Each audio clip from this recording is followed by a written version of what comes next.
Bonjour mes amis, ou bon après-midi. J'ai cassé ma montre. Je ne sais plus quelle heure il est. Ah oui, c'est encore le matin? Très bien. Et en plus, nous vivons dans l'éternité. Pour nous, il n'y a pas de temps. Les limites de temps ont cessé quand Jésus-Christ m'a donné sa vie au-dedans de moi, pour que je vive par elle. Nous sommes donc maintenant même des êtres éternels, assis ensemble dans les lieux célestes en Jésus-Christ. Quel moment merveilleux! Eh bien, c'est seulement mon deuxième jour ici parmi vous. Mais, oh, c'est comme de la mélasse froide le matin. C'est tellement épais et agréable. Je n'ai jamais éprouvé autant de plaisir dans une réunion. Je regarde partout maintenant. Le soir, il y a tant de gens que je ne peux voir personne. Mais aujourd'hui, je peux regarder partout. J'ai eu le privilège de serrer la main à tous ces braves ministres qui sont ici, dans ce groupe. Je me souviens d'un vieil homme du nom de John Ryan, qui fréquentait notre église. On l'appelait l'ancien Ryan.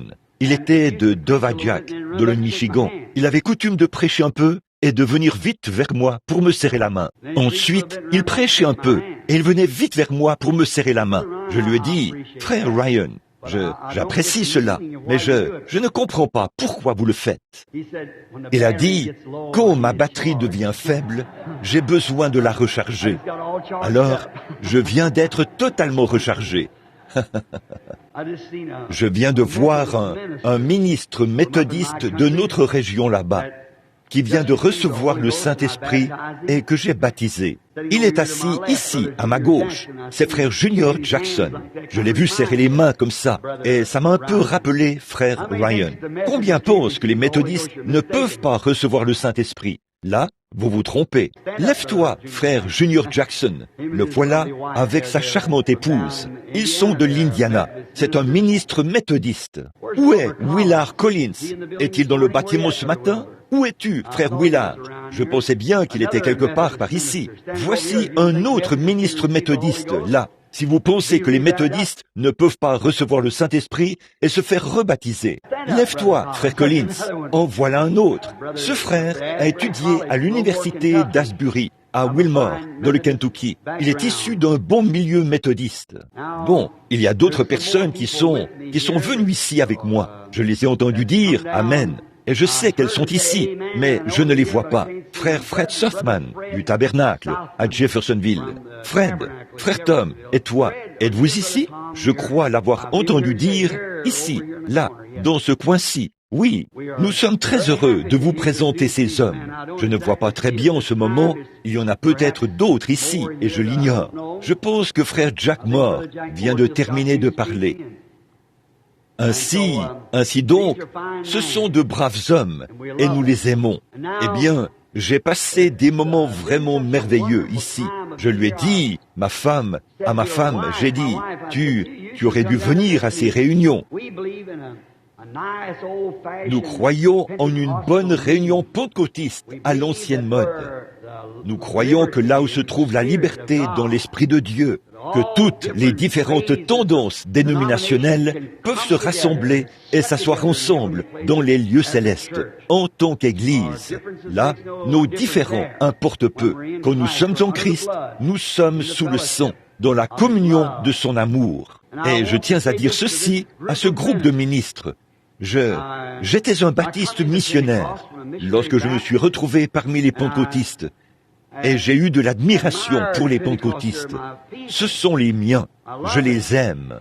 Si je pensais qu'il y avait une église plus conforme que celle-là, j'irais à cette autre église. Mais je suis avec les pentecôtistes parce qu'à mon avis, c'est ce qui se rapproche le plus de l'écriture. Si je connaissais quelque chose d'autre qui soit meilleur, je serais avec ceux-là. Je ne le dis pas pour manquer d'égard envers aucune autre croyance. Pas du tout. Mais la raison pour laquelle je considère les pentecôtistes, c'est qu'ils sont plus proches de ce que je pense être conforme aux Écritures que tous les autres que je connaisse. Et il y a une autre chose frappante dans cette convention que j'ai remarquée, c'est que les femmes ont le visage propre. Aucune trace de manucure, vous savez, ou peu importe le nom que vous donnez à ces choses. Je n'aime pas ça. Cela ne sied pas aux chrétiennes. Oui, c'est vrai, j'aime ça. Je suis de la vieille école, où on aime la propreté, voyez-vous. J'aime voir les femmes, vous savez, Je ne veux pas dire, ici, ce n'est pas un endroit où dire n'importe quoi, des plaisanteries et des choses sacrilèges, pour ainsi dire. Alors, ce n'est pas dans ce sens-là que je le dis. Ce n'est pas un endroit pour ça. Au fait, quand avez-vous obtenu ceci? On dirait que ça vient de mon tabernacle. C'est sûr que oui. Pas vrai, Église? Ça ressemble à l'ancienne chair, n'est-ce pas? Eh bien, je pense que le même bon vieux message que nous prêchons là-bas est prêché à cette chair de toute façon. Vous savez, il n'y a qu'une seule femme dans la Bible qui s'est maquillée. Et elle ne s'était pas maquillée pour aller à la rencontre de Dieu. Elle s'était maquillée pour aller à la rencontre d'un homme. C'est vrai. Vous savez ce que Dieu a fait d'elle? Il l'a donnée en pâture aux chiens. Donc, quand vous voyez une femme qui porte du maquillage, dites simplement « Bonjour, mademoiselle, pâté pour chien ». C'est exactement ce qu'il en est. C'est affreux, n'est-ce pas? Mais c'est ce que Dieu en pense. Elle n'est qu'une vulgaire pâtée pour chien sauvage. C'est à peu près tout ce qu'elle est. Certains de ces loups sauvages qui se promènent et sifflent, vous savez, ce qu'on appelle siffler les filles, vous savez. Voilà ce qu'il en est. Ce n'est encore que de la pâtée pour chien. Je suis reconnaissant pour vous, les femmes. Que Dieu vous accorde la grâce de vous tenir près de la croix. Éloignez-vous de ces choses de la terre. Après tout, nous sommes en route vers la gloire. Nous sommes citoyens d'un autre royaume. Il y a longtemps, j'étais en train de promener le regard dans l'auditoire pour voir si je pouvais voir certaines personnes, en l'occurrence, certains de nos amis de couleur, les Noirs. Vous savez, il y a longtemps, ici dans le Sud, on faisait d'eux des esclaves. Bon, je suis un sudiste. Et il y a une chose que j'aimerais dire à leur sujet.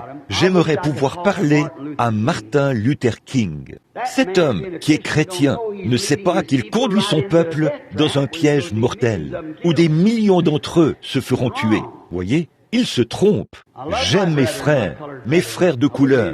Si je ne les aimais pas, je n'irais pas en Afrique et ailleurs pour leur prêcher. Ils sont le peuple de Dieu, tout comme nous. Mais je ne crois pas que cet homme, au vu de ce qu'il fait, va tout simplement entraîner beaucoup plus d'entre eux à la mort. Cela va ensuite déclencher un nouveau mouvement révolutionnaire qui ne s'arrêtera jamais chez ces gens-là. Donc, ils ne sont pas des esclaves. Ils ont autant de liberté que n'importe qui d'autre.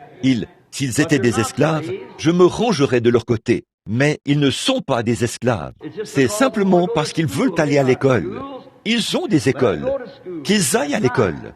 C'est juste. Je me souviens de ce vieux frère de couleur qui s'est levé, là-bas, ce matin-là, lors de l'émeute. Il a demandé à la milice s'il pouvait dire quelque chose. Il a dit « Je n'ai jamais eu honte d'être un homme noir. Mon Créateur a fait de moi un homme noir. Mais ce matin, j'ai honte du comportement des gens de ma race. Qu'est-ce que ces gens nous font ? Ils n'ont qu'été bons pour nous. » La femme blanche, elle s'est levée et a dit « Je ne veux pas que mes enfants soient instruits par une femme blanche. » A-t-elle dit, parce elle ne leur accordera pas l'intérêt, ne s'intéressera pas à mes enfants comme une femme de couleur, de ma propre race le ferait. Elle a dit, eh bien, regardez nos écoles, elles sont équipées de piscines, ce sont de meilleures écoles et tout. Pourquoi voulons-nous aller dans leurs écoles? C'est vrai. Je crois que Dieu est un Dieu eh bien, je dirais qu'il est un Dieu de variété. Il a créé de grandes montagnes et de petites montagnes. Il a créé des déserts. Il a créé des forêts. Il a créé l'homme blanc, l'homme noir, l'homme rouge. Nous ne devrions jamais croiser ces races. Cela devient hybride. Et tout ce qui est hybride ne peut pas se reproduire.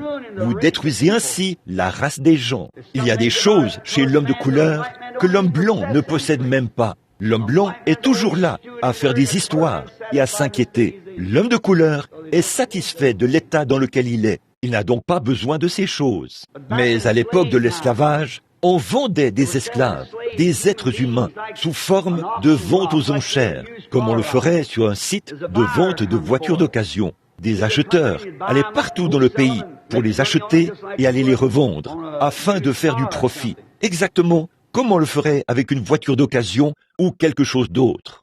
Cela n'a jamais été le programme de Dieu. Dieu a fait l'homme. L'homme a fait les esclaves.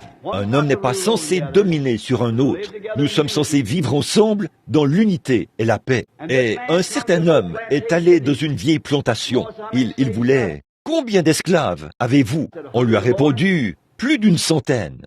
Il s'est mis à les examiner. Et il a remarqué qu'il y avait un esclave parmi ces gens. Les esclaves étaient tristes. Les bourgs de l'Afrique avaient capturé ces gens, les avaient amenés ici pour en faire des esclaves, et ils les avaient vendus. Et ils savaient qu'ils ne retourneraient jamais dans leur patrie. Ils savaient qu'ils resteraient ici pour le reste de leur vie. Ils n'allaient plus jamais revoir leurs enfants. Ils n'allaient plus jamais revoir papa et maman. Ils devaient rester ici pour toujours. Et ils étaient tristes. On portait même des fouets dont on se servait pour les fouetter, pour les obliger à travailler. Ainsi donc, il fallait les faire travailler de force, parce qu'ils ne voulaient pas travailler.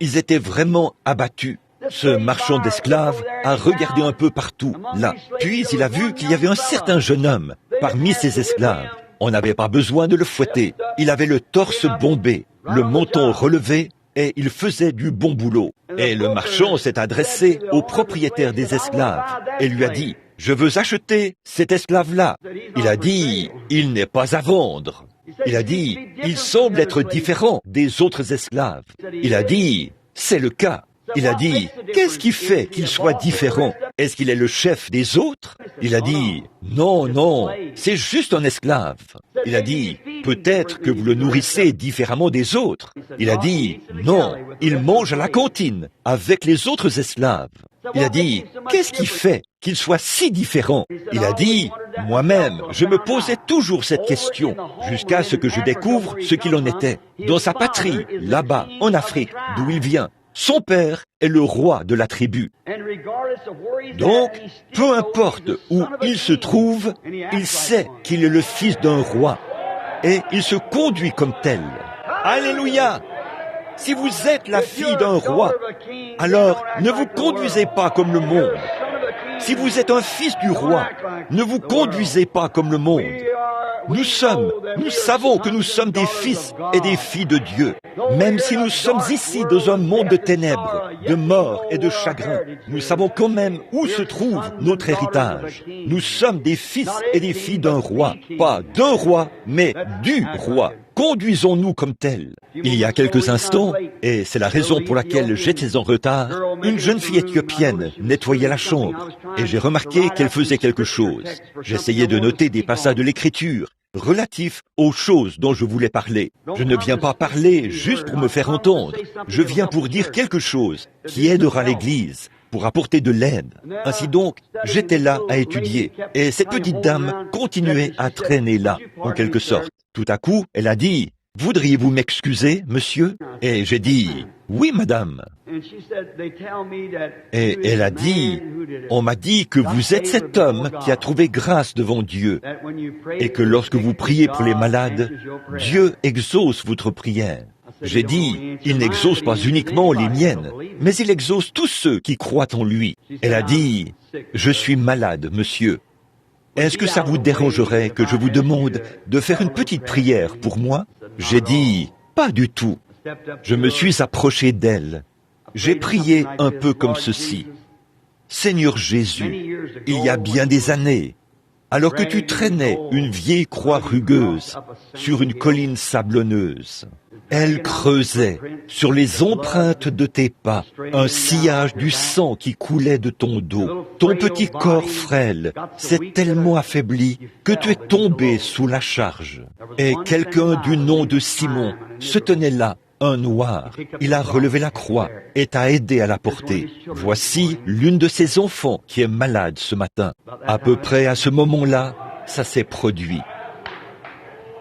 Voyez, il est le Dieu de toute la race humaine. Maintenant, mes amis, vous êtes un auditoire si charmant. Moi qui reviens du champ de mission, tout là-bas, où j'ai dû faire face aux démons, aux sorciers guérisseurs et tout. N'allez pas penser qu'ils ne vous défieront pas. Vous avez intérêt à savoir de quoi vous parlez quand vous vous présentez devant eux. Mais après avoir vécu tout cela, j'arrive ensuite ici, où parmi les chrétiens, les feux brûlent dans les foyers et tout. Vous ne savez pas quel soulagement ça procure à un homme d'être ici.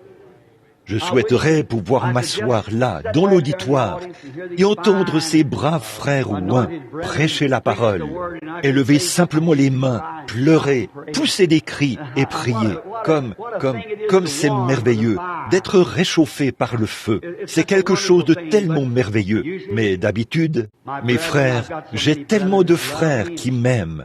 Ils me demandent de prêcher. Et comme je sais que je suis appelé au service du roi, je dois m'efforcer de donner le meilleur de moi-même. Mais j'en fais toujours trop, du fait que je reste trop longtemps. De plus, je sais que vous avez hâte d'aller dîner, puisque vous êtes ici depuis 8 heures ce matin, ou quelque chose comme ça, ce groupe de gens. Mais alors que je venais ici pour vous parler brièvement cet après-midi, j'ai une pensée. J'ai noté ici quelques points et quelques passages des Écritures auxquels j'aimerais me référer. Et en faisant cela, je suis conscient que vous avez des hommes ici qui sont beaucoup plus aptes à ce poste que moi, et ils ont un appel de Dieu. Mais le mien, c'est la prière pour les malades, avoir des visions et ainsi de suite. Je parlais à quelqu'un il y a quelques instants. Si vous consultez le magazine Life du mois dernier, vous verrez là, et vous avez cette bande. Je ne suis pas un vendeur de bandes, mais si vous avez déjà cru aux paroles que je prêche, et que vous pouvez vous le permettre, procurez-vous les 7 sceaux, mais procurez-vous d'abord, messieurs, quelle heure est-il? Écoutez ce qui était dit 6 mois avant que ces choses se produisent, et la science est déconcertée. Il se tenait là, juste en dessous de l'endroit où cela se passait. Je leur avais dit 6 mois auparavant qu'il y aurait 7 anges qui formeraient une constellation qui ressemblerait à une pyramide et qui descendrait, et que je me trouverais au nord de Tucson, en Arizona, et qu'il y aurait un grondement qui ébranlerait même les rochers des montagnes. Frère Fred Sothman, qui est assis là, était avec nous, et beaucoup d'autres personnes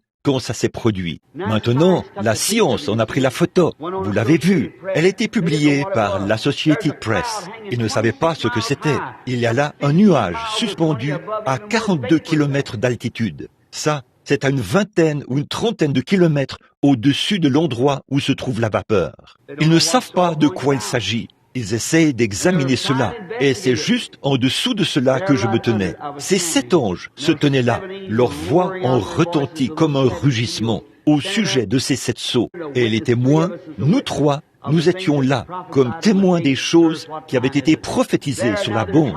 Messieurs, quelle heure est-il? Et voici qu'ils sont là, à essayer de comprendre ce qu'il en est. C'est un mystère pour eux. Certains ont dit, allez-y, allez-y. Pourquoi n'allez-vous pas leur en parler? Ce serait exactement comme quand l'ange du Seigneur est apparu ici, à Houston, au Texas, dans cette lumière. J'ai dit aux gens, toute ma vie, j'ai vu cette lumière. L'Église le sait, la science le sait. Tout doit témoigner quand Jésus-Christ agit. Voilà, c'est ça. Le magazine, si vous voulez le consulter, c'est celui où Rockefeller et sa nouvelle femme sont au dos du magazine. Je pense que c'est le numéro de mai du magazine Life. Il est Dieu. Nous vivons dans les derniers jours.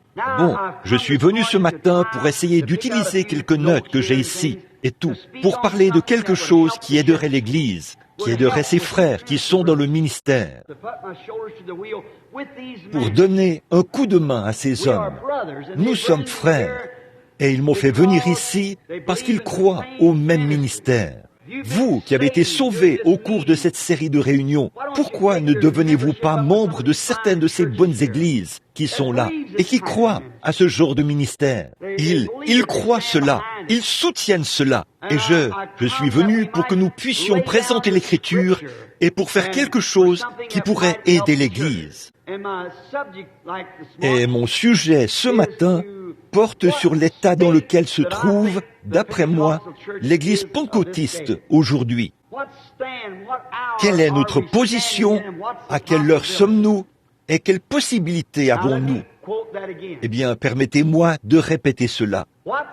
Dans quel état se trouve l'Église en ce moment? Et quelles sont les possibilités qui s'offrent à elle? Je veux lire un passage de l'Écriture pour servir de sujet, et je veux lire dans le livre des Juges, chapitre 16, les versets 27 et 28. Et la maison était remplie d'hommes et de femmes. Tous les princes des Philistins étaient là. Et il y avait sur le toit environ 3000 personnes, hommes et femmes, et qui regardaient Samson jouer. Alors Samson invoqua l'Éternel et dit, « Seigneur éternel, souviens-toi de moi, je te prie. Ô Dieu, donne-moi de la force, seulement cette fois, et que d'un coup, je tire vengeance des Philistins pour mes 2 yeux. » J'aimerais en tirer le sujet suivant. Ô Seigneur, une seule fois encore, que le Seigneur bénisse la lecture de sa parole. Ce devait être un bel après-midi, quelque chose comme ce que nous avons aujourd'hui, ici, sur ce lieu de campement, ici à Hot Springs, dans l'Arkansas. En effet, une grande fête avait cours, mais elle était tout le contraire de celle que nous avons aujourd'hui.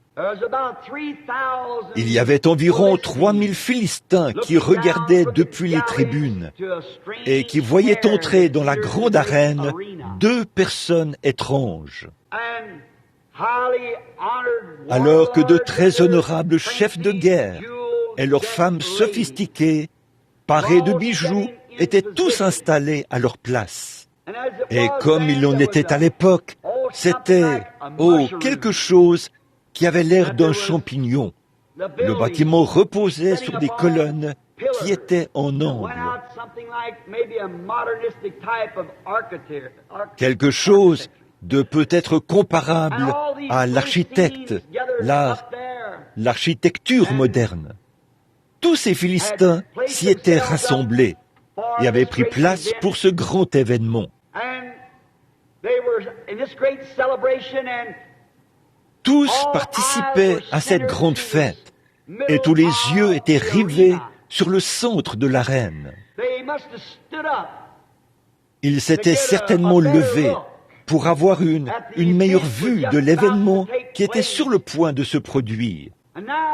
Et maintenant, alors que nous sommes assis ici cet après-midi, voyons si nous pouvons, dans notre imagination, nous tenir à leur place pour regarder cette scène.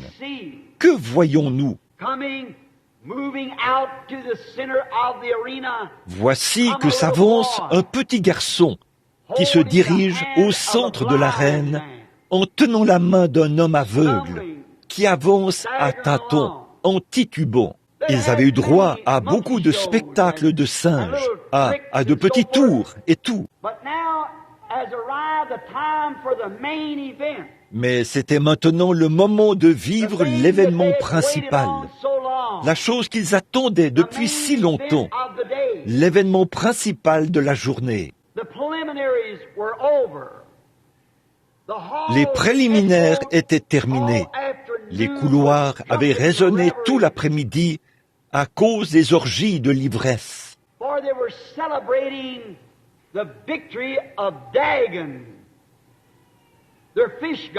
En effet, ils célébraient la victoire de Dagon, leur dieu poisson, sur l'arche et la promesse de Jéhovah. Quel spectacle honteux, alors que nous imaginons des choses pareilles qui ont lieu.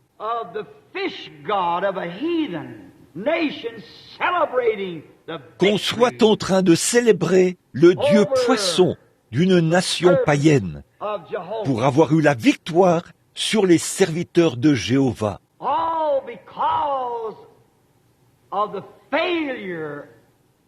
Tout ça parce que l'homme qui avait été établi pour faire certaines choses avait failli à son devoir. Et voici que des païens ivres étaient là à se payer du bon temps. Des femmes parées de bijoux, le visage fardé, une fête digne d'une Hollywood moderne.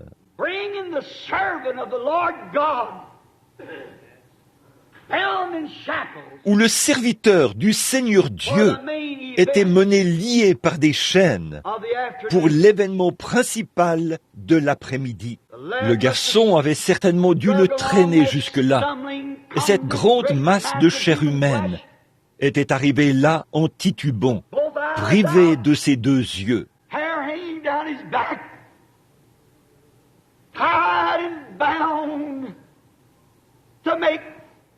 Les cheveux lui descendaient dans le dos. Il était lié et attaché pour divertir une bande d'incroyants ivres qui se payaient du bon temps.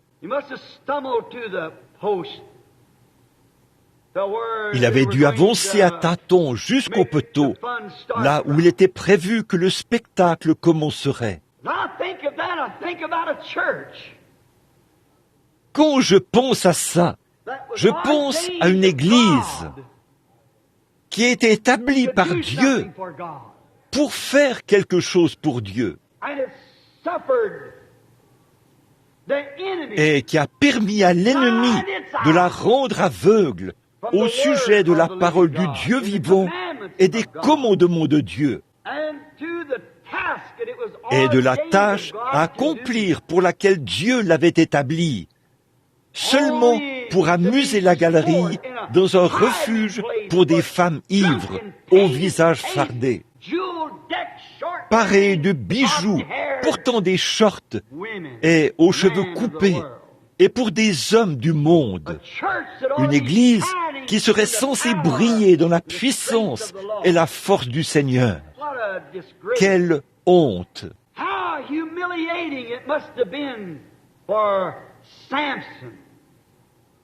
Comme cela a dû être humiliant pour Samson, lui qui était doté d'une carrure plus que capable, et il avait éprouvé que Dieu y avait mis sa force. Tous ses muscles étaient encore intacts dans son corps, mais les bénédictions du Seigneur l'avaient quitté. Nous pouvons très bien avoir toute la structure que nous avons. Nous pouvons très bien avoir nos rituels dénominationnels. Nous pouvons très bien avoir notre nom dans les journaux et sur les registres. Mais je me demande si, aujourd'hui, l'Église pentecôtiste n'est pas à peu près dans la même position, les yeux crevés, ne pouvons pas voir la parole de Dieu et le but dans lequel Jésus est mort, pour que nous puissions communier ensemble autour de la parole et des choses de Dieu. Il a été humilié à l'époque où il a vécu. Alors que je vois Samson qui se tient là, c'est un symbole d'une nation déchue, moralement corrompue,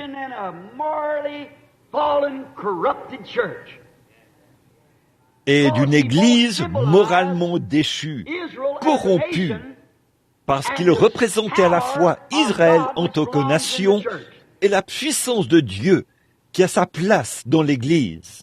C'était vraiment un spectacle pathétique que de le voir se tenir là, après tout ça, la manière dont il a été mené à cet endroit, par ce garçon qui le conduisait, alors qu'il n'avait plus Dieu. Si l'ennemi peut simplement vous aveugler aux vraies choses de Dieu, vous passerez par-dessus ces choses sans le savoir.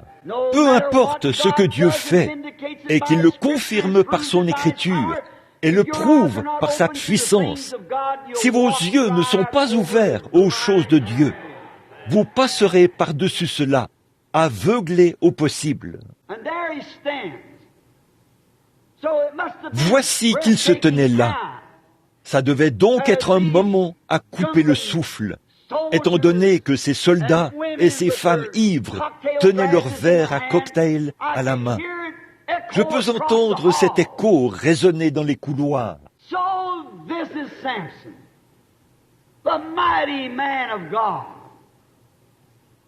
Voici donc Samson, le puissant homme de Dieu, le vaillant héros, le grand guerrier, qui se tenait là dans cet état. J'imagine, parmi ces guerriers, alors qu'ils se tenaient là, les bras autour de leur chérie de la Hollywood moderne, parés de beaux bijoux clinquants qui scintillaient, des membres de cette grande église de Dagon.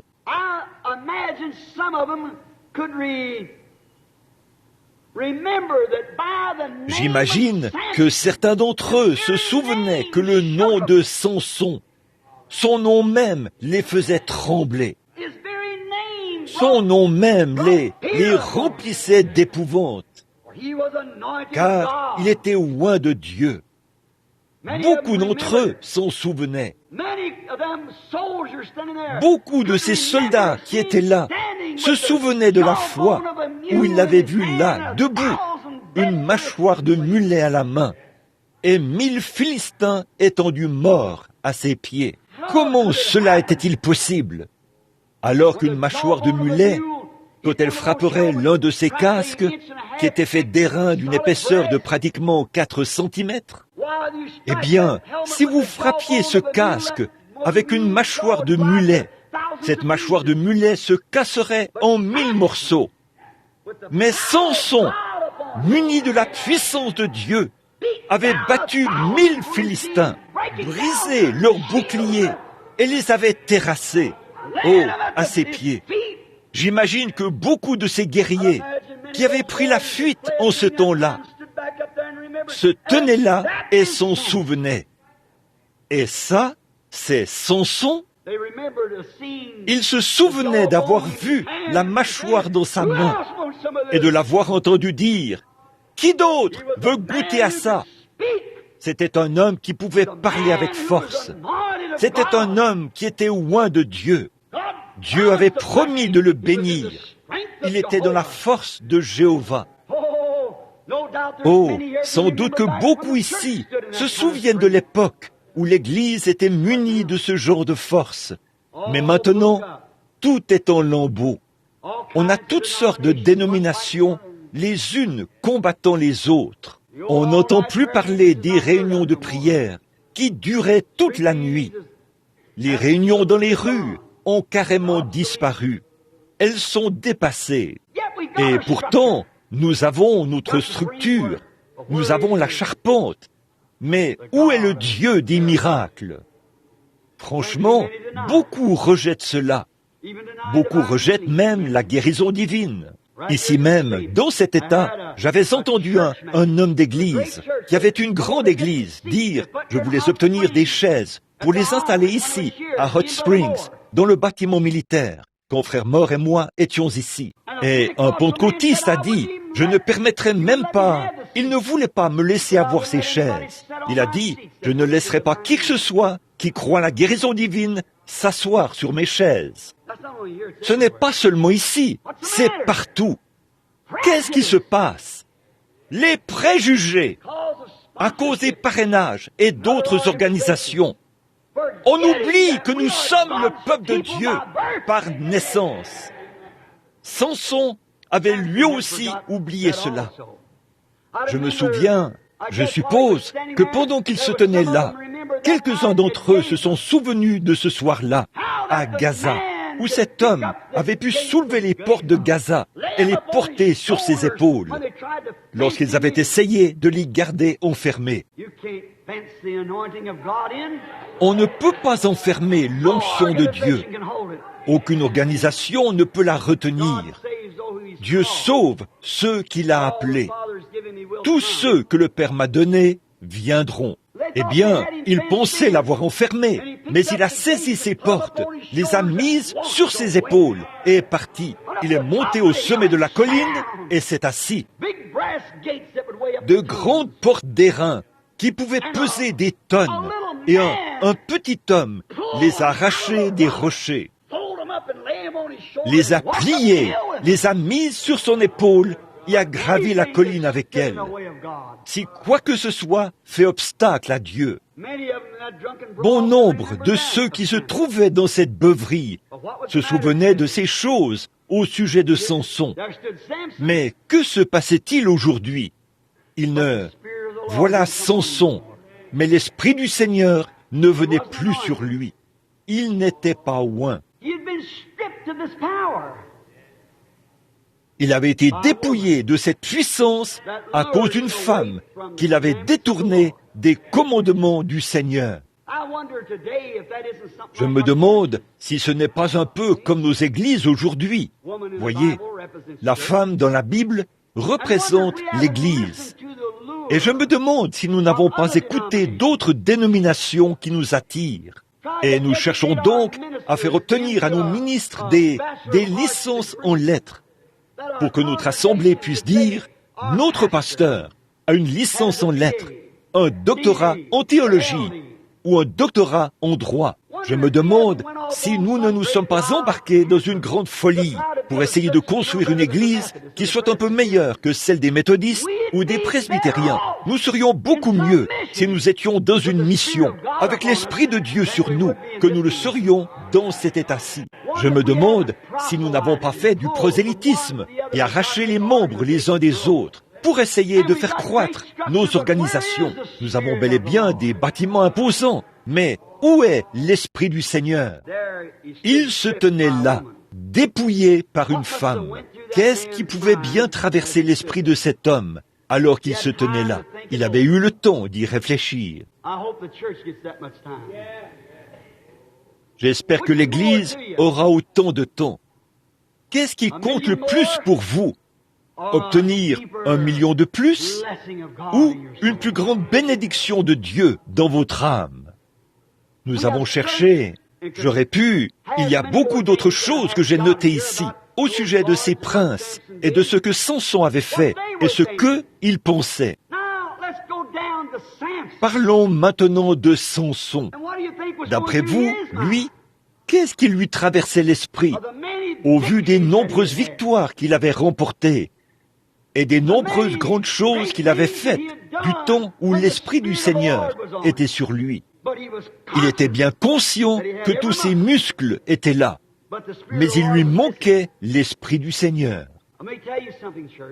Laissez-moi vous dire quelque chose, Église. N'essayez pas d'adhérer à l'Église la plus sophistiquée, au groupe le plus éloquent. Restez avec Christ, là où se trouve l'Esprit du Seigneur.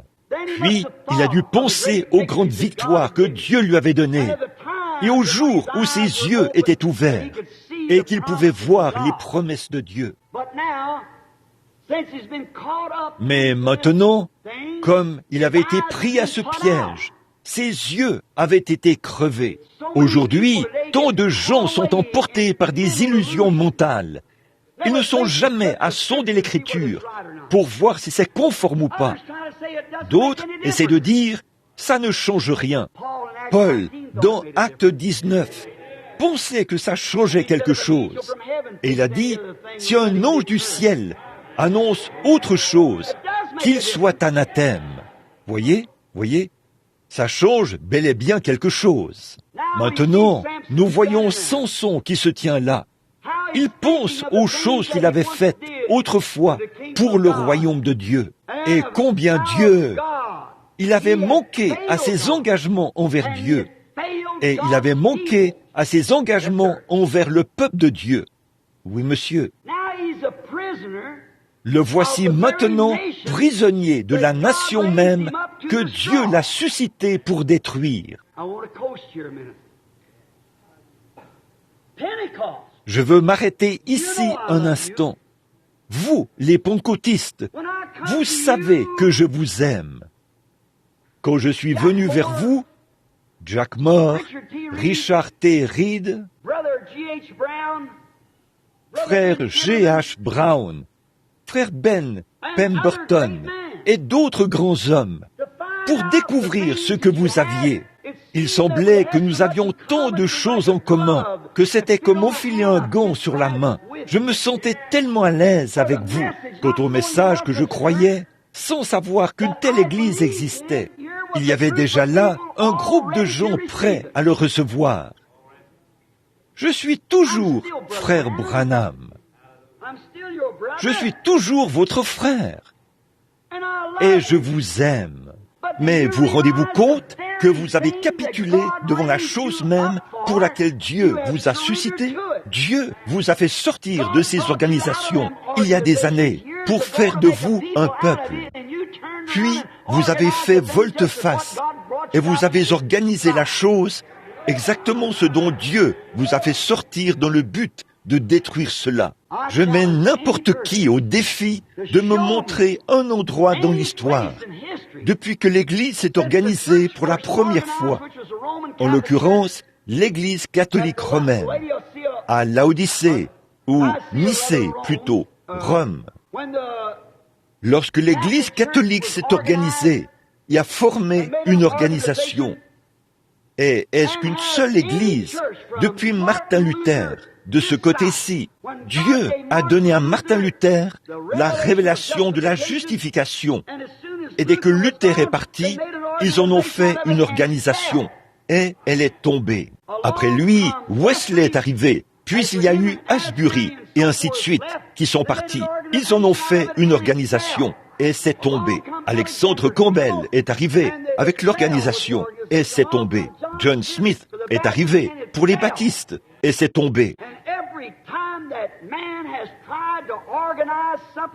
Et chaque fois que l'homme a essayé d'organiser quelque chose, un système fait de main d'homme, c'est tombé et ça ne s'est jamais relevé.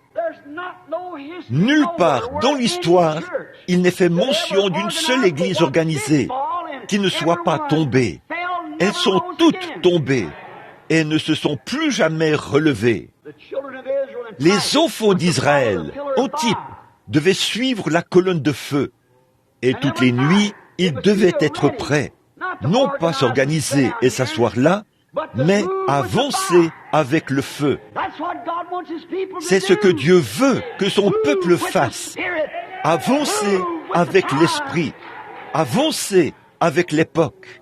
Vous dites, eh bien, frère Branham, nous avons eu toutes sortes de pluies, de la pluie intérieure et de la pluie extérieure. Vous êtes intelligent, peu m'importe de quel genre de révélation il s'agit et combien ça paraît bien. Si ça ne concorde pas avec la parole de Dieu, laissez ça de côté. Voici le plan pour la traversée du désert, la parole du Seigneur.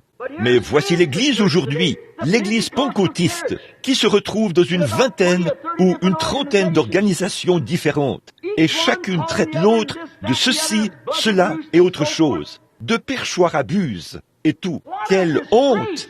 Alors que la raison même pour laquelle Dieu vous a fait sortir de ces dénominations, vous avez fait volte-face pour faire exactement la même chose qu'eux. C'est exactement ce que Samson a fait.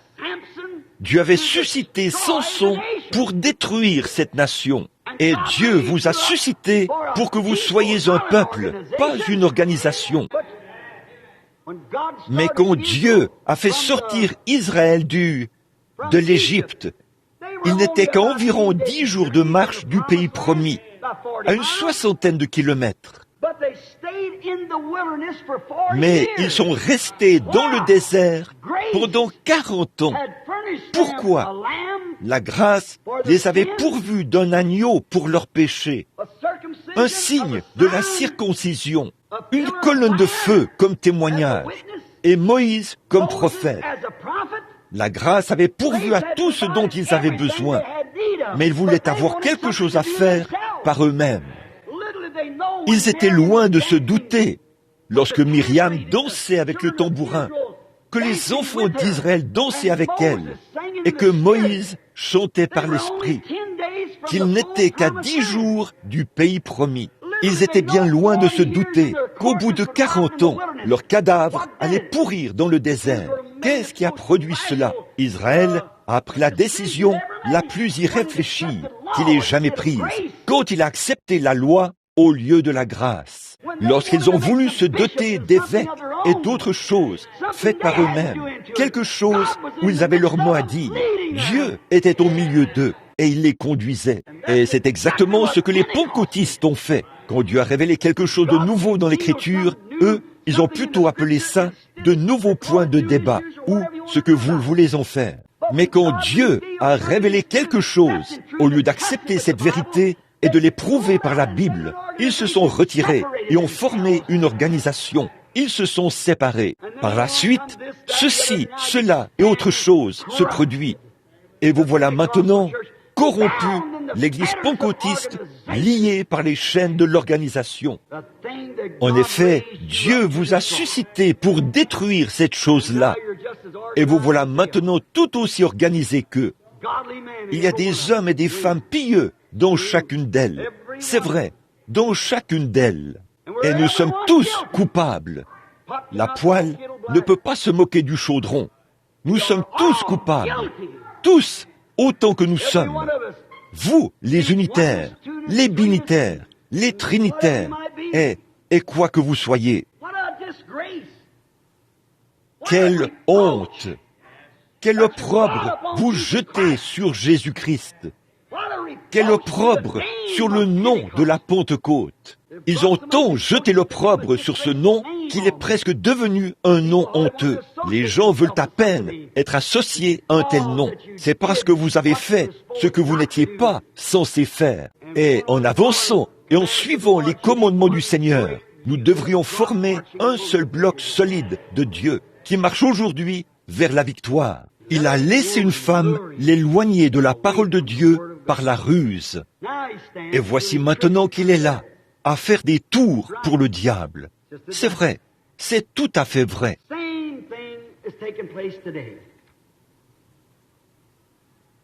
La même chose se passe aujourd'hui, que Jézabel, la mère des impudiques. Apocalypse 17 dit qu'elle est la mère des impudiques. Or, si elle est une prostituée, c'est une femme qui est infidèle à son mari. Elle prétend que Christ est son mari, mais elle ne vit pas selon ses commandements. Et que font les autres églises? Qu'est-ce qu'une impudique? C'est la même chose que l'autre. Qu'est-ce que c'est? La prostitution à l'égard de la parole de Dieu. Et elle était la mère des impudiques. Et laisser cette doctrine de Jézabel et tout parce qu'un groupe d'hommes intellectuels qui veut se réunir pour organiser quelque chose afin de se faire de grands noms. Et voici que l'Église se retrouve là, avec une division de la communion fraternelle. Oh là là, quelle honte!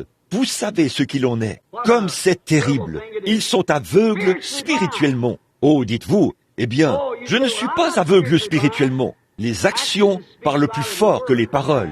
La façon dont vous vous achoppez aux choses prouve que vous êtes aveugle. Voyez? Eh bien, rappelez-vous qu'on est en train d'enregistrer ceci sur bande et que cela sera envoyé dans le monde entier. Vous voyez, je ne m'adresse pas strictement à ceux qui sont ici, mais ceci est envoyé dans près de 17 nations différentes. Et même tout là-bas, dans les jungles, partout, aveugles spirituellement. Aveugle à quoi? La parole de Dieu, la vérité de Dieu. Votre organisation ne permet pas.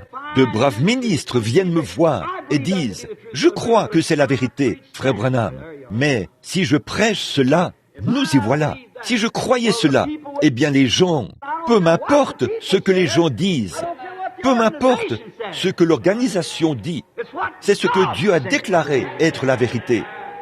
Et si c'est la vérité de Dieu, Dieu confirmera la chose. Comment pouvez-vous vous attendre à avoir la foi alors que vous avez le désir d'honorer l'un plus que l'autre?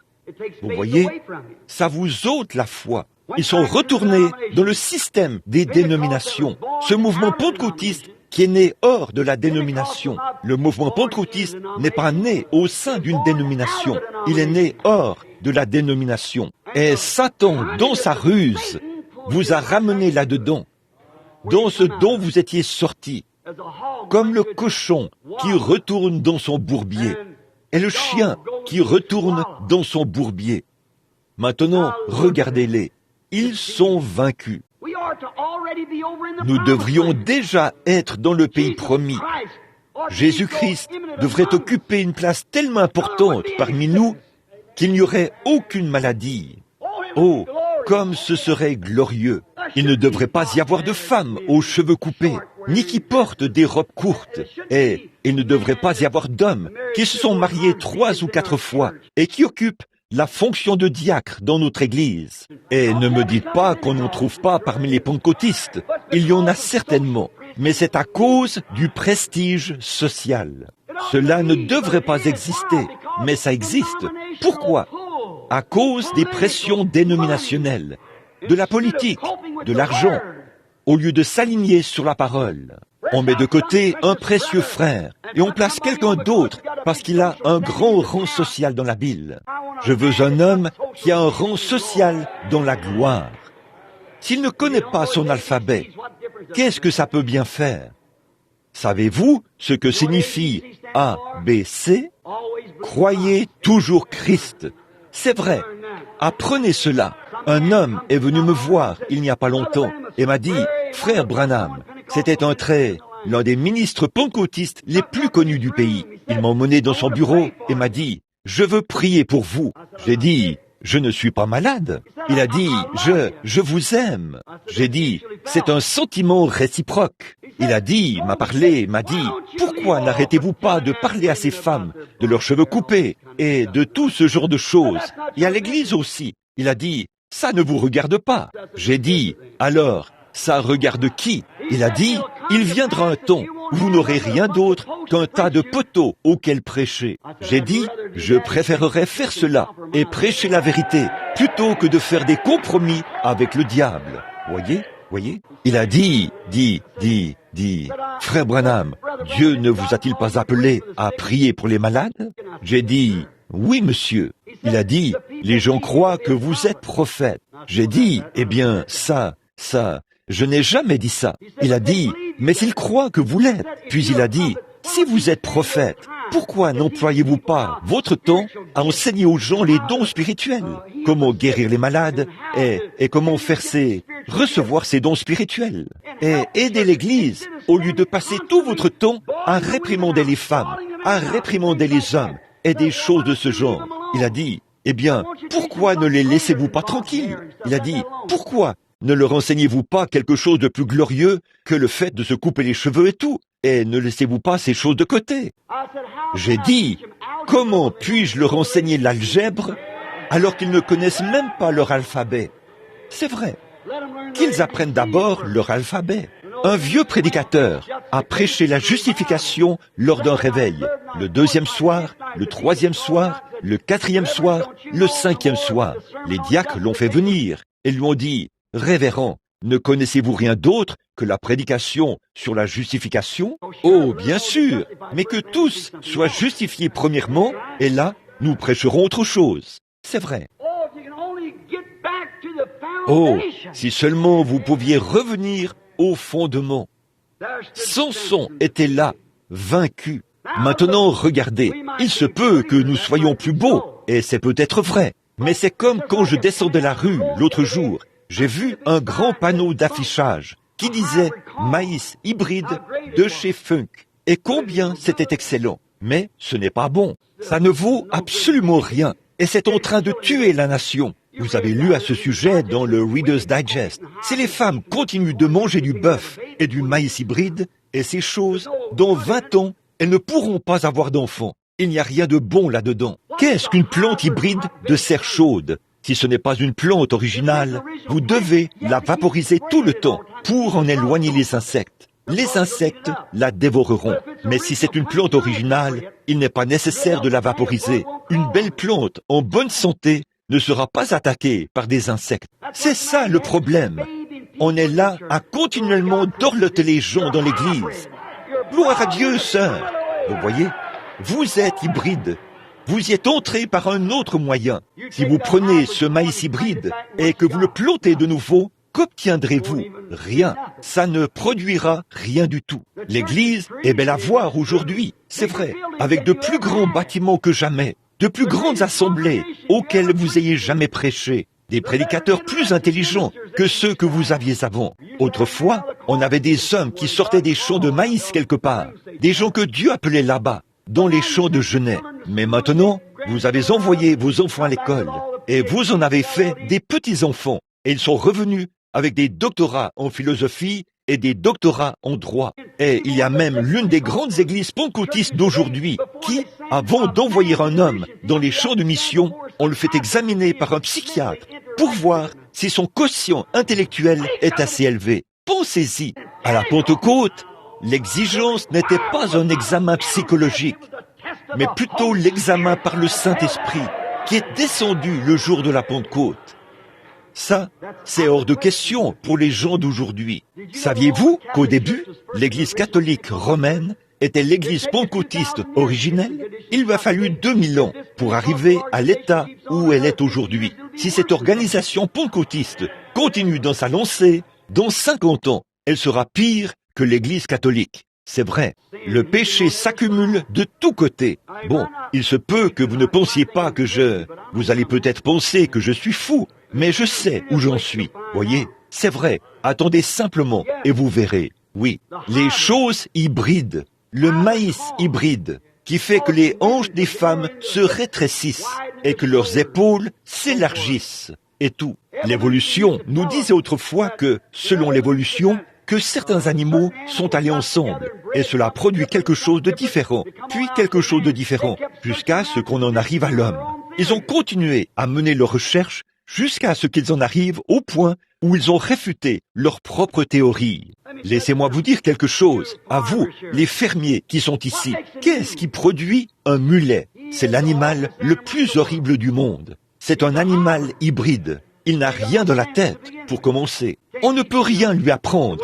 Il attendra toute sa vie et vous lancera une ruade juste avant sa mort. Vous ne pouvez rien lui dire. Quelle en est la raison? C'est parce qu'il est un animal hybride. Ça me rappelle certains chrétiens hybrides, des soi-disant chrétiens. On a beau dire quelque chose à un vieux mulet, il restera planté là, les oreilles dressées, et fera i-un, i-un, i-un. Voyez, tout ce qu'il sait, c'est braire et se conduire n'importe comment. Vous ne pouvez pas lui dire la vérité et lui apprendre quoi que ce soit. C'est pareil pour ces gens-là. Parlez-leur de Christ, le même hier, aujourd'hui et éternellement. I-un, I-un. Les jours des miracles sont passés. Un braiement provenant d'un séminaire que nous avons appris.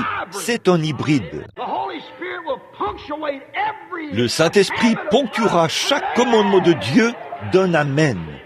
Là, c'est un esprit de séminaire qui s'exprime en lui. Si c'est le Saint-Esprit, il ne brillera pas contre la parole de Dieu. Il la ponctuera d'un amen. Voyez? Vous savez, je trouve qu'un mulet est ignorant. Mais savez-vous quoi? Il ne sait pas qui était son papa ou qui était sa maman. Vous voyez, son père était un petit âne. Sa mère était une jument. Mais il ne peut pas se reproduire. Il est fini. Une plante ne peut pas se reproduire. Prenez une violette blanche et une violette bleue et produisez votre violette rose. Plantez-la 2 ou 3 fois et elle redeviendra blanche ou rose. Vous voyez? Voilà la preuve. Vous voyez que ce n'est pas de cette manière que c'est arrivé. Dieu a dit que toute chose soit selon sa propre semence. Et c'est ainsi que les choses demeurent. L'homme a été fait à l'image de Dieu et non d'un singe. Voyez? Ces théories insensées. Remarquez, vous savez, l'ignorance du mulet. Mais savez-vous quoi? Vous ne pouvez rien lui dire. Il est têtu. Mais là, je pense à un vrai cheval pur sang. Oh là là, il sait qui était sa maman, qui était son papa. Il est de race pure. Il connaît tous ses grands-parents et tout, parce qu'il a un pédigré. C'est ce qu'il en est pour ces gens hybrides, ces soi-disant chrétiens. Les jours des miracles sont passés. Eh bien, nous, les presbytériens, nous, les méthodistes, nous, les telle et telle chose, nous ne croyons pas ceci. Nous, les trinitaires, nous, les telle et telle chose, nous n'y croyons pas. Nous ne faisons pas ceci. Vous voyez, vous ne savez pas où vous en êtes.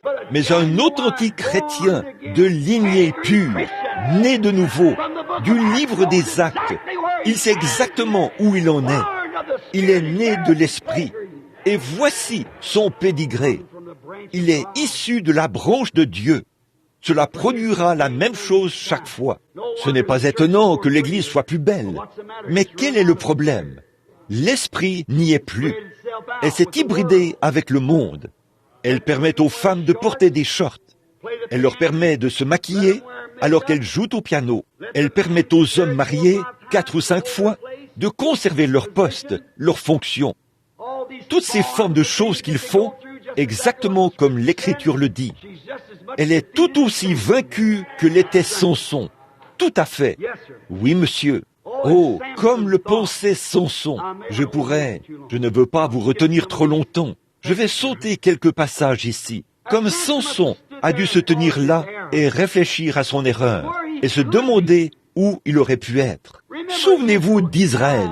Est-ce que me permettez-vous de revenir brièvement sur Israël? Savez-vous quoi? Qu'ont-ils fait pendant ces 40 ans, après avoir formé leur organisation là-bas? Au lieu de continuer à avancer sous la conduite de la colonne de feu, l'ange du Seigneur qui était Christ, au lieu de continuer à le suivre, ou une dizaine de jours plus tard, ils auraient atteint la promesse dans sa totalité. Mais savez-vous quoi? Ils ont erré dans le désert, dit la Bible.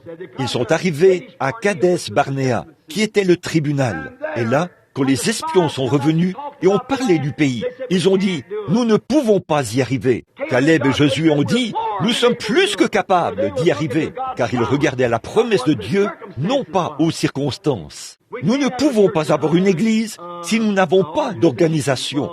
Eh bien, vous ne voyez pas ce que Dieu a dit. C'est vrai. Qu'ont-ils fait? Dieu les a-t-il bénis? Bien sûr, bien sûr.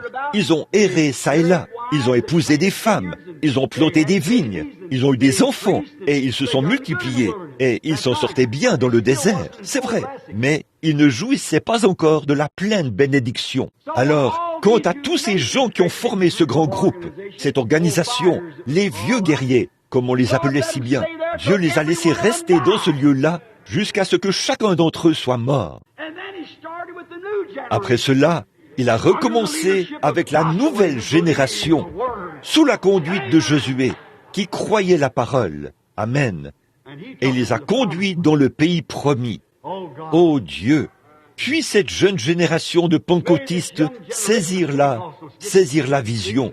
Vous voyez, ils sont entrés dans le pays promis. Nous devrions être là où nous avons toutes sortes de dons de Dieu. Nous avons parlé en langue. C'est vrai, c'est très bien. Je n'ai rien contre ça. Moïse a traversé la mer Rouge. L'ennemi a été tué derrière lui. Nous apprécions cela. Mais ce n'est quand même pas toute la chose. Combien vos pères et vos mères étaient loin de s'imaginer, alors qu'ils étaient là à danser par l'esprit, et que derrière des fenêtres, les gens leur tiraient dessus avec des pistolets, que leurs enfants en arriveraient là. Mais c'est arrivé. Mais il y a une nouvelle génération qui se lève maintenant. Les cheveux de Samson ont poussé. Voyez? Faites attention. Ne laissez jamais Delilah vous entraîner dans quelque chose comme ça.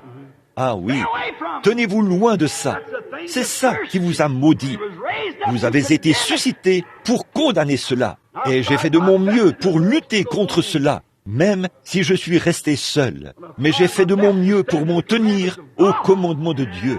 Je vois l'Église qui se tient là, dénuée de la puissance de Dieu, dénuée des bénédictions, dénuée des dons. Puis Dieu répondra son don. Ils disent, ça, c'est de la lecture de pensée, c'est de la télépathie mentale, alors qu'ils devraient l'accepter. Voyez? Eh bien, ils fréquentent les unitaires maintenant. Non, ça, c'est peut-être car, ils étaient ceci, cela ou autre chose. Voyez? Si seulement vous aviez reconnu votre jour. Ne laissez pas cela passer à côté de vous. C'est maintenant l'heure, l'union en Christ. Remarquez, Samson était là à réfléchir à son erreur, aux choses qu'il avait faites. Bon, avez-vous pris conscience de ce qui l'avait amené à être comme ça? C'est que l'ennemi lui avait crevé les yeux. Et c'est la toute première chose qu'une organisation fera, c'est de vous crever les yeux pour que vous ne voyiez aucune autre association que la leur comme étant la vôtre. Amen. Je pourrais dire un tas de choses là-dessus, mais je ne le ferai pas. Mais vous, si vous êtes spirituel, vous savez de quoi je parle. Cela vous crèvera les yeux. C'est seulement vous et votre groupe. Si vous êtes méthodiste et rien d'autre. Si vous êtes baptiste et rien d'autre. Si vous êtes presbytérien, si vous êtes unitaire, si vous êtes binitaire, si vous êtes trinitaire, ou combien il y en a d'autres, vous voyez? C'est tout ce que vous êtes. Tous les autres ne valent rien. Les baptistes avaient un slogan à l'époque quand Billy Graham était à ses débuts. 1 million de plus en 44.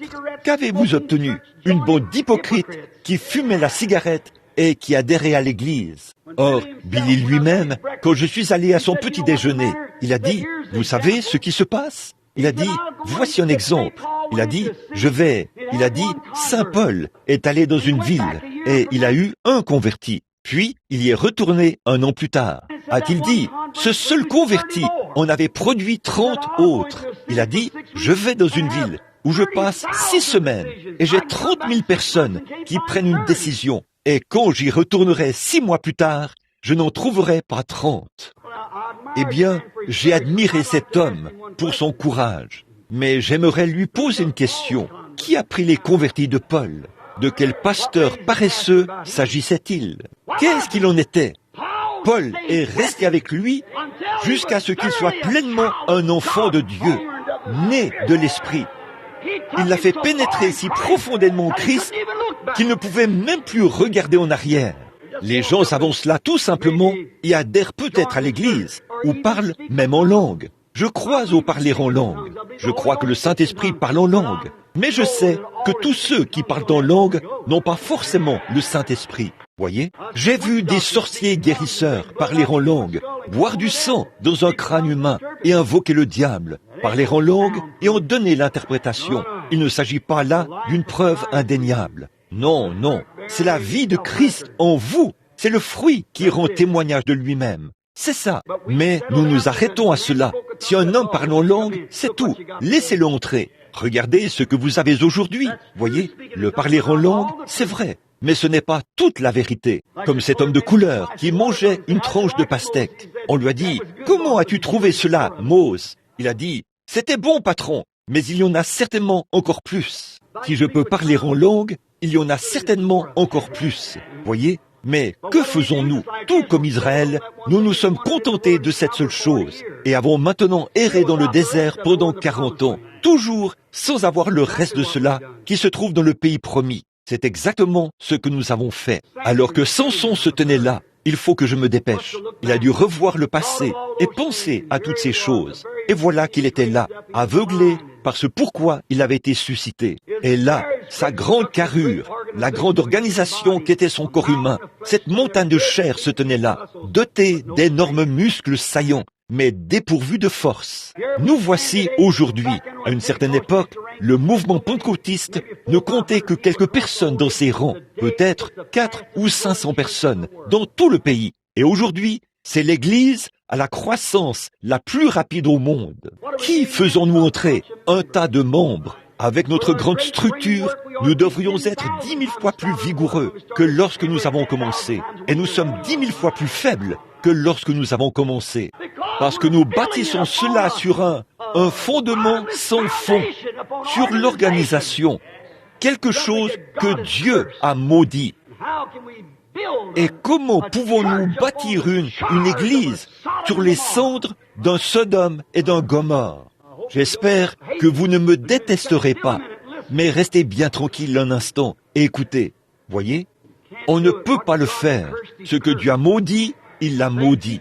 Alors, tenez-moi loin de tout ce que Dieu a maudit. Je veux ce qu'il bénit. C'est vrai. Remarquez, pendant qu'il était là, en train de réfléchir, les chefs de guerre se tenaient là, à moitié ivres. Je me souviens de ce grand homme. Je me souviens de la fois où il était là, une mâchoire de mulet à la main. Je me souviens de la fois où il a plié les portes de Gaza et qu'il a marché jusqu'au sommet de la colline. Je me souviens de toutes ces choses. La fois où le lion a rugé contre lui, ce petit bout d'homme. L'Esprit est venu sur lui et il a simplement déchiré ce lion en deux avec ses mains.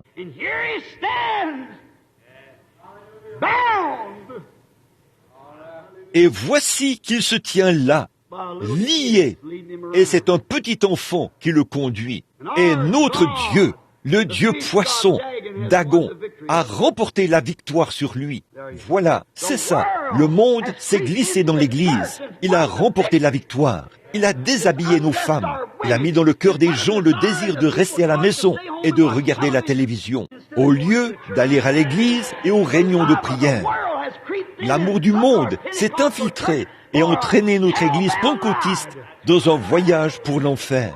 le désir et la foi, faites passer une personne dans une ligne de prière et qu'il voit tout ce qui se passe. Le lendemain soir, la voilà qui revient. La postérité d'Abraham, la foi n'est pas là. Elle devrait être là, mais elle n'y est pas. Quand Dieu a parlé à Abraham une seule fois, et il a attendu cela pendant 25 ans. Peu importe combien cela prendrait de temps, je peux l'entendre dire à Sarah, va là-bas, tu as 65 ans, va acheter des couches, prends aussi des épingles et fais des chaussons. Nous allons avoir ce bébé. Qu'est-ce qui te fait dire que tu l'auras? Dieu l'a dit, et c'était réglé.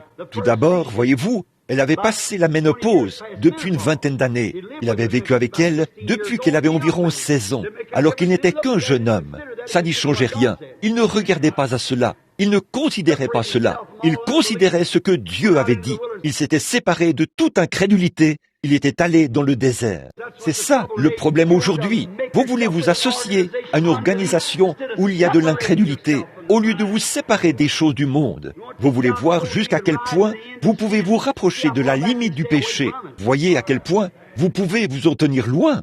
Mais voici qu'ils étaient là. Les 30 premiers jours, ou 28 jours ont passé. C'est un auditoire mixte là. Et vous, les adultes, vous savez de quoi je parle. Sarah, ma chérie, comment te sens-tu? Aucun changement, Abraham. Gloire à Dieu, nous l'aurons de toute façon. Comment le sais-tu? Dieu l'a dit. 10 ans ont passé. Conserve-là ses épingles et toutes les couches. Certains de ses amis sont passés chez lui. Abraham, père de nation, combien d'enfants as-tu?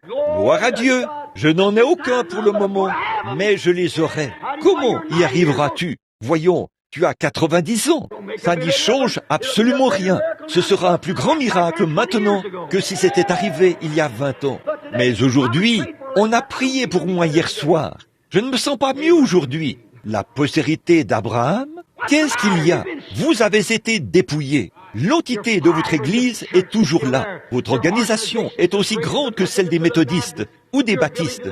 Vous bâtissez continuellement sur cette entité. Mais où est cette foi authentique? Oh, vous tapez des mains, vous poussez des cris, vous chantez des cantiques et vous dansez. Oh, j'ai vu cela se produire dans de nombreuses réunions de guérisseurs, de sorciers guérisseurs. On les voit taper des mains, parler en langue, interpréter et sautiller. Père divin a la même chose. Ce n'est pas de ça que je parle.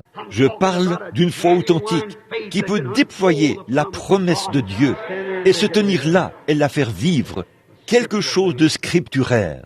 Les Mahométans, j'en ai vu tomber dans la rue et crier à tue-tête « Allah, Allah, Allah » jusqu'à ce qu'ils deviennent tellement conscients. Billy Paul et moi, nous nous sommes tenus là et nous avons vu un homme prendre une épée et la faire pénétrer juste en dessous de son cœur. Et un médecin versait de l'eau de ce côté-ci et s'est ressorti de l'autre côté. Nous l'avons vu prendre un truc, une lance, et la faire passer par ses lèvres, et elle est ressortie par son nez, sans qu'une seule goutte de sang coule. S'enfoncer des petits éclats de bois sous les ongles, tout en criant à tue-tête « Allah, Allah, Allah, Allah, Allah, Allah, Allah, Allah » comme ça, un Mahométan qui méprise l'idée même de Jésus-Christ. Il n'avait pas de Saint-Esprit. Non, non.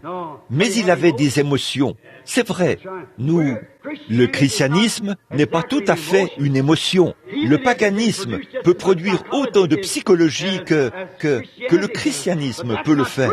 Mais ce n'est pas la vérité. Nous voulons la vérité. Christ est la vérité. Qu'est-ce que nous faisons? Nous nous sommes mis dans une situation et nous nous tenons comme Samson là, alors qu'il se tenait là à réfléchir à ce qu'il aurait pu être. Je pense qu'aujourd'hui, l'Église devrait s'arrêter et réfléchir avec moi pendant quelques minutes à ce que nous aurions pu être si ces choses n'avaient pas produit ceci, ce que nous aurions pu être. Puis quelque chose lui est venu à l'esprit. Quelque chose lui est arrivé. Je crois que c'est Dieu qui l'a fait. Oh, si seulement ça pouvait arriver sur ce lieu de campement. Il y a une possibilité. Il y a une possibilité. Dieu est un Dieu qui pardonne. Il y a une possibilité. Nous n'avons plus beaucoup de temps à rester ici. Notre temps tire à sa fin. La Confédération des Églises est en train de s'emparer du pays. Elle s'unira au catholicisme. Nous avons là exactement l'homme de la situation. J'aimerais avoir le temps d'approfondir cela pour vous montrer que cette nation est exactement comme Israël. Ils sont entrés dans un pays étranger. Ils en ont chassé les habitants et ils ont hérité du pays. C'est ce que nous avons fait. Israël, ils ont eu les premiers hommes, les grands hommes, des hommes comme Josué, des hommes comme David, comme Salomon. Mais finalement, il y a eu un homme qui est monté sur le trône royal, un Akab, un renégat. Nous avons eu de grands hommes, un Washington, un Lincoln. Mais maintenant, qu'est-ce qu'ils ont fait? La chose même qui nous a poussés à venir ici pour avoir cette liberté, vous l'avez placée à la Maison Blanche, parce que vous pensez plus à votre politique qu'à Christ. C'est tout à fait vrai. Et souvenez-vous, à cette époque-là, tous les ministres avaient cédé. C'est Jézabel qui menait les choses. Écoutez, Akab lui-même était un type assez sympathique, mais Jézabel était le coup sous la tête. C'est elle qui le faisait. C'est elle qui était le renégat. Je n'ai rien contre cet homme en tant que président, mais c'est ce système de Jézabel qui se cache derrière tout ça. Ne voyez-vous pas ces papes et tous les autres qui viennent maintenant? Il y en a un qui s'élève, qui ne connaît pas Joseph. Et voilà qu'en ce moment même, nous demandons à l'Église protestante de s'unir à cela. Puis toutes les organisations iront tout droit dans la Fédération des Églises.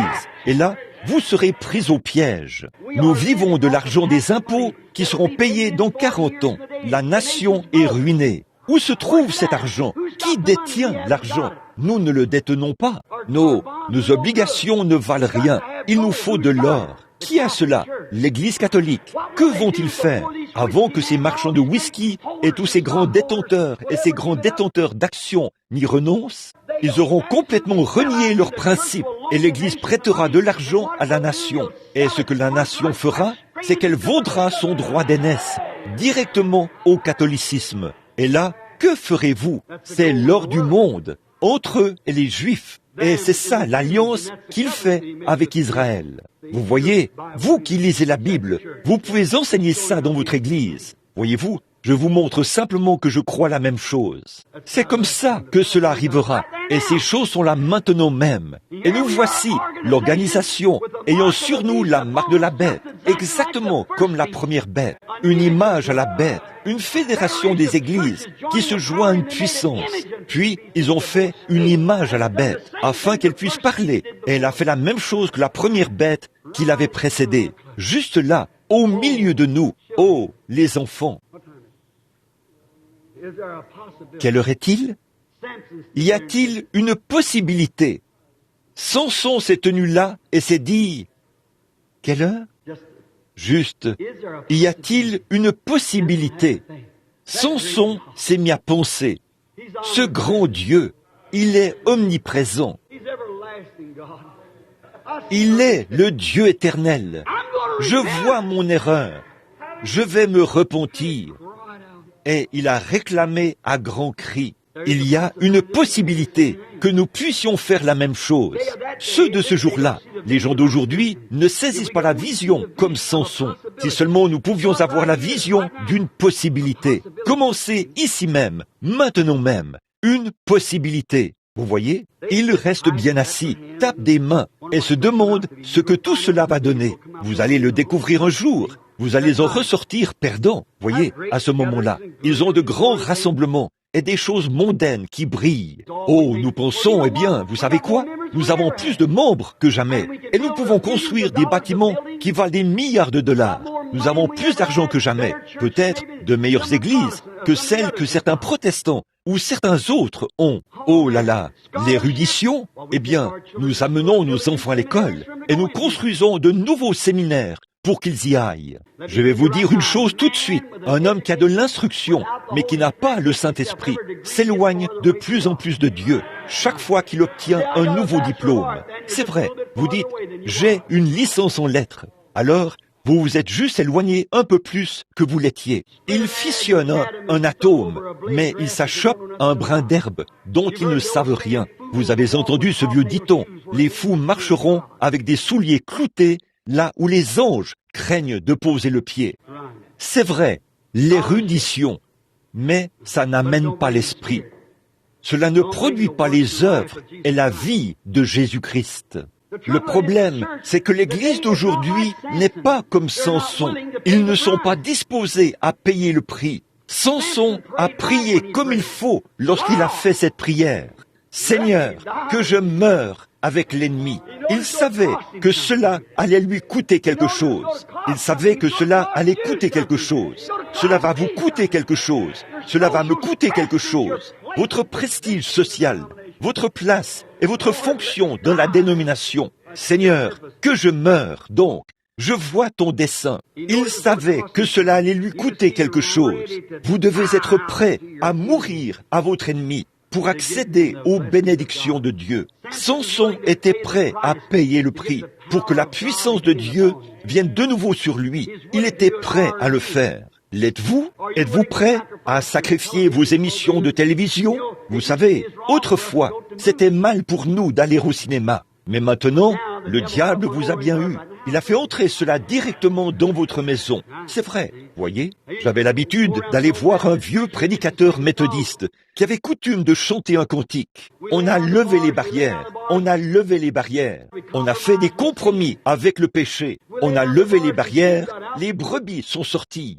Mais comment les boucs sont-ils entrés? Vous avez levé les barrières. C'est tout. Oh, j'entends quelqu'un dire, un instant là, frère Branham, nous avons des réveils. Oui, qu'est-ce qu'il en est? Un réveil dénominationnel. C'est vrai, regardez votre moralité et vos différends. Est-ce un réveil? Est-ce un moment où nous sommes brisés? Est-ce un moment où tout le monde peut se mettre ensemble et avoir de la communion fraternelle? Si votre organisation en fait partie, c'est très bien. Ils s'éloignent toujours plus de la parole, c'est vrai. Ils établissent de nouveaux évêques et tout. Voyez, Samson savait que son état de rétrograde, à ce moment-là, ne pouvait pas produire la force nécessaire pour relever le défi de l'heure. Hommes et femmes, mes frères et sœurs, permettez-moi de dire ceci. L'Église, dans son état dénominationnel actuel, ne peut pas produire la force nécessaire pour relever le défi du temps, pour faire un arrêt. Les hommes et les femmes veulent Dieu. Ils ont le cœur honnête. Et vous pourriez quitter les unitaires pour les binitaires. Vous pourriez quitter les binitaires pour les trinitaires. Vous pourriez bien faire tout ceci, cela ou autre chose. Vous ne faites que trimballer un papier, ou courir d'une mission à l'autre, ou vous conduire, comme je ne sais quoi, des gamineries juvéniles. C'est vrai, ce n'est pas de cette façon qu'on obtient cela. Notre force rétrograde ne peut pas relever le défi de cette heure. Les dénominations n'accepteront pas la confirmation de la parole. Alors que Jésus-Christ, comme j'ai essayé de vous le dire hier soir, a promis cela dans les derniers jours. Il a promis que cela viendrait. Et vous savez cela par la Bible. Et ça fait 15 ans que je parcours le pays d'un bout à l'autre. Et les choses empirent continuellement. C'est vrai. Vous voyez, ils n'en veulent pas. Ils disent, eh bien là, il côtoie les unitaires, ou il côtoie les trinitaires. Il fait ceci, cela, ou autre chose. Nous côtoyons Christ, là, dans chaque organisation. Nous essayons, mais Dieu veille à ce que les gens voient ce qu'il en est. Et les vrais croyants sont comme la petite prostituée d'hier soir. Dès que cela a brillé sur son sentier, comme la semence de vie se trouvait là, elle y a cru. C'était tout. Le feu s'est allumé sur le champ. Or, des milliers de gens étaient là, à se moquer de cela. Mais pas elle. Elle savait que c'était bien le Messie. Elle savait que c'était la promesse, que lorsqu'il viendrait, il ferait ces choses. Je me demande si seulement nous savions la même chose. Sommes-nous tellement embobinés dans notre organisation qu'il nous est interdit même d'y jeter un coup d'œil? Je me demande si vous regardez les magazines et les films et toute cette souillure du monde, au lieu de lire votre Bible comme vous le devriez, l'homme ne vivra pas de pain seulement, mais de toute parole qui sort de la bouche de Dieu. Nos enfants, nos garçons, ils sont devenus une bande de petits Ricky et de Riquetta. Vous savez que c'est vrai. Une bande d'accros au bolide et ce genre de choses. Et où trouve-t-on un jeune homme pentecôtiste? Dans la rue, avec son bolide. Où trouve-t-on la sœur? Quelque part à la cantine, en train de danser du rock'n'roll. Où trouve-t-on papa et maman? Papa est là à jouer au golf. Ou parti quelque part comme ça. Et maman est à une réunion de couture d'un club dont elle est membre. Ou quelque chose comme ça. Alors que ce devrait être un foyer. Nous sommes tous rassemblés sous la conduite du Saint-Esprit et où on a ramené la Bible. C'est là que nous avons dérivé. Ce n'est pas pour critiquer, mais pour vous secouer un peu, vous voyez, afin que vous compreniez. Pendant tout ce temps, oh, je dois terminer. Les Philistins n'ont pas du tout remarqué ce qui se passait. Il se passait quelque chose, parce que quelque chose avait commencé à se mouvoir dans le cœur de Samson. Il y avait une possibilité. Vous voyez, il a passé la main derrière pour voir si c'était toujours là. Certaines femmes sont en difficulté maintenant, puisqu'elles savent qu'elles sont censées avoir cela. Mais voyez si sa promesse est toujours là. Voyez s'il est encore fait. Alors, passez la main derrière et voyez s'il n'est pas le même hier, aujourd'hui et éternellement. Il a senti cela. Il savait qu'il y avait quelque chose. Il a levé la tête. Il n'avait pas Dieu. Ces gens n'ont pas remarqué les larmes qui coulaient de ses orbites vides, desquelles les glandes laissaient couler les larmes. Il avait la tête levée et ses lèvres bougeaient lentement, alors que les larmes coulaient de ses orbites aveuglées. Il se repentait. Il savait que Jéhovah était toujours vivant.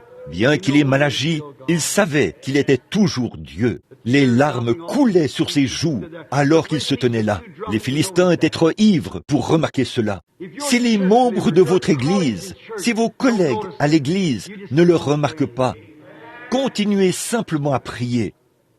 Il voulait voir, une fois encore, la parole de Dieu se manifester devant cette bande de païens aveuglés et ivres, ces incroyants. Si c'est la fin de l'Église aujourd'hui, de voir une fois encore le réveil à l'ancienne mode envoyé par Dieu, de la chair jusqu'au concierge, un nettoyage à l'ancienne mode, un réveil à l'ancienne mode, avec la puissance de Dieu, un évangile qui purifie l'homme de fond en comble, de l'intérieur vers l'extérieur, droit comme un canon de fusil à l'ancienne mode.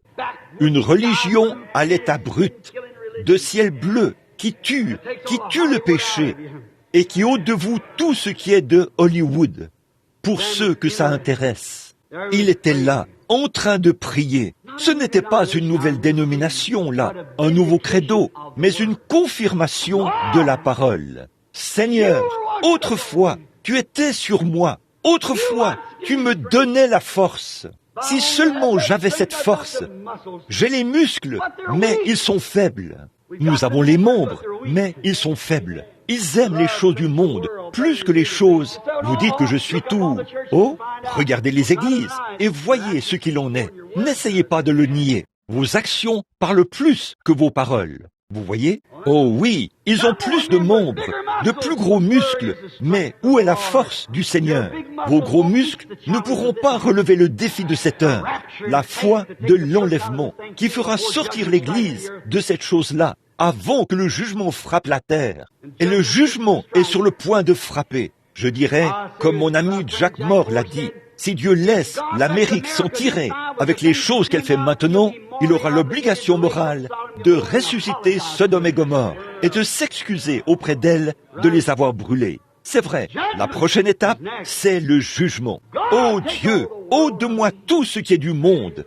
Donne-moi la foi, ô Seigneur, pour l'enlèvement. Car de deux qui seront couchés dans le lit, l'un sera pris et l'autre laissé.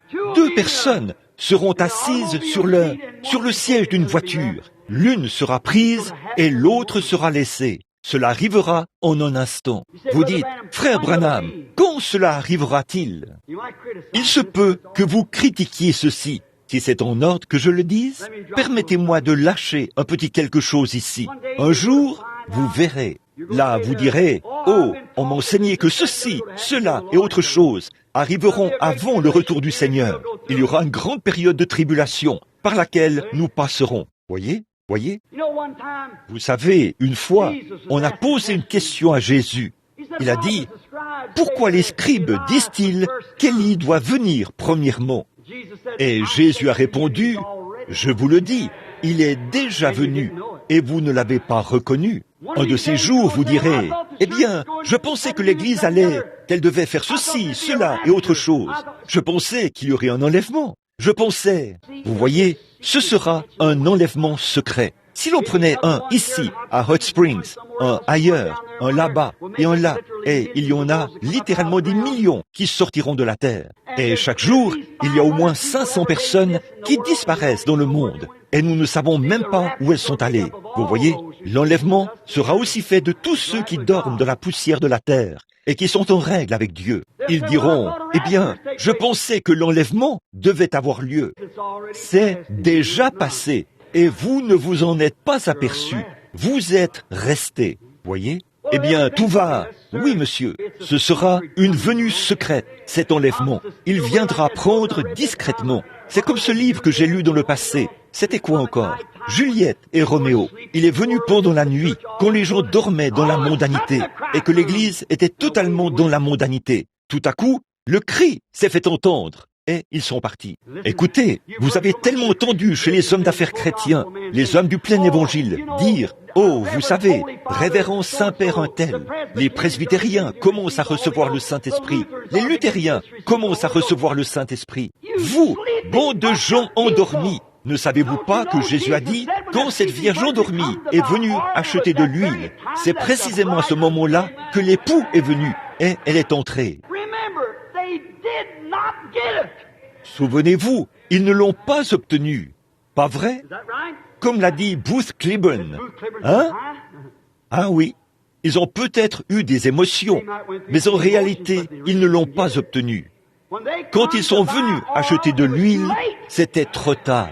Et les voici maintenant, les presbytériens, les luthériens. Regardez la voix des hommes d'affaires du plein évangile. Et cette bande de petits-enfants pentecôtistes, avec ses frères dénominationnels, qui pensent que c'est quelque chose de glorieux. Vous direz peut-être un de ces jours, eh bien, je pensais ceci. C'est déjà passé et vous ne vous en êtes pas aperçus. Je vais m'arrêter là, parce que je ne suis pas ici pour prêcher la doctrine.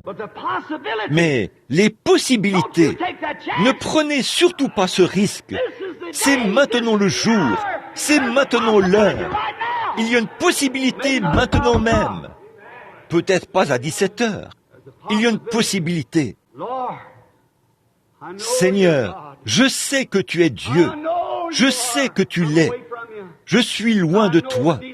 Mais je sais que mes fibres vibraient autrefois par la puissance de Dieu. Je connais les choses qui me tiennent à cœur aujourd'hui. Je prétends être pentecôtiste. Les femmes, je me coupe les cheveux. L'homme, je fais ceci, cela, autre chose. Et vous les hommes, qui laissez vos femmes porter ces shorts et faire ces choses, et qui prétendez ensuite être un fils de Dieu, honte à vous. Je suis allé à une certaine grande église dénominationnelle, il n'y a pas longtemps. Ils avaient une série de réunions et je suis allé leur rendre visite.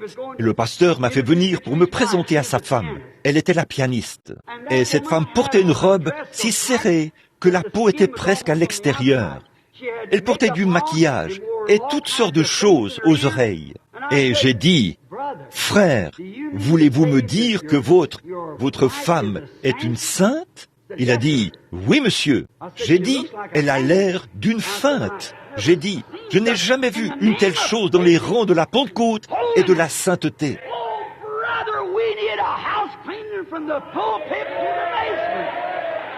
Oh, frère, il nous faut un grand ménage, de la chair jusqu'au sous-sol.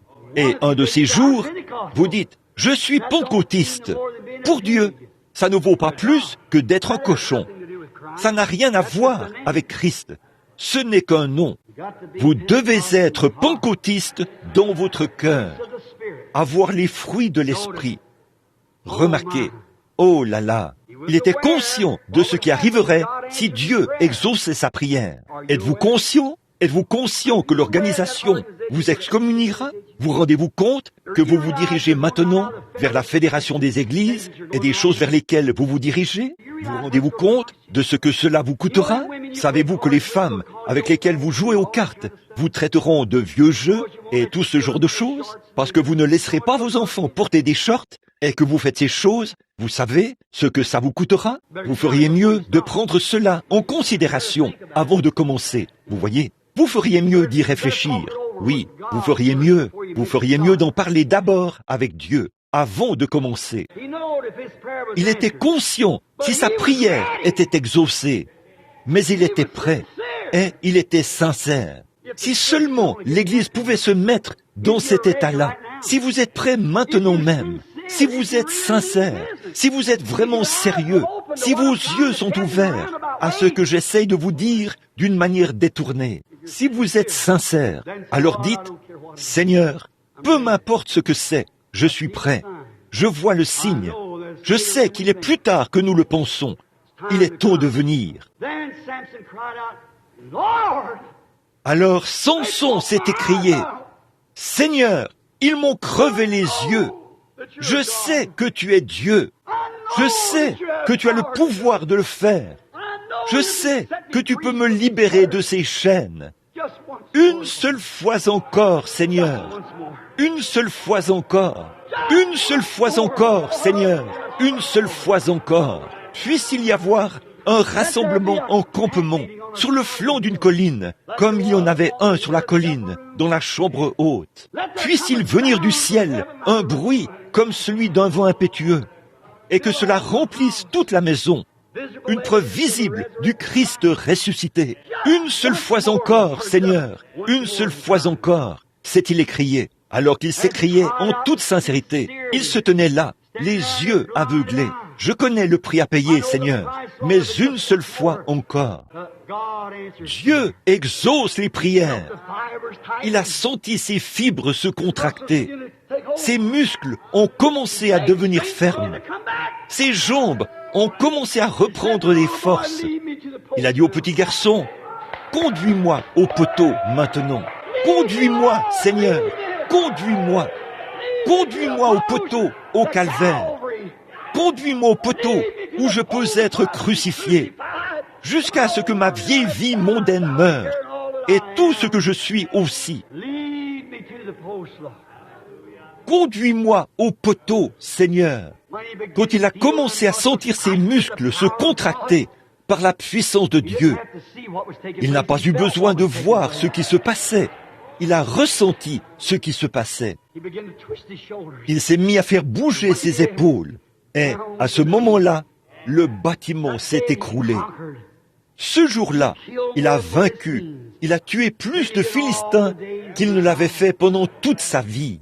Mes amis, il y a une possibilité que cette Église, dans cet état, bon, j'ai ici environ 3 ou 4 pages de notes que je vais laisser de côté. Il y a une possibilité. Il y a une possibilité ici même, dans ce rassemblement en campement. Il y a une possibilité ici même, en cette heure. Il y a une possibilité, si nous sommes prêts à payer le prix, nous pouvons voir un autre acte 2 se produire. Une fois encore, Seigneur, nous avons tout gâché. Nous nous sommes organisés.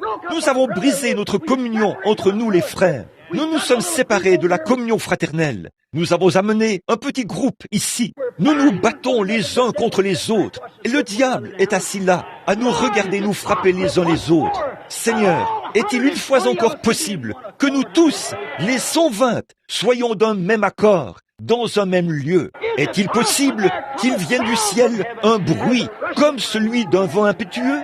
Une fois encore, Seigneur, une fois encore, levons-nous et disons, une fois encore, Seigneur, une fois encore, Seigneur. Oh Seigneur Dieu, exauce-moi, Seigneur. Une fois encore, Seigneur.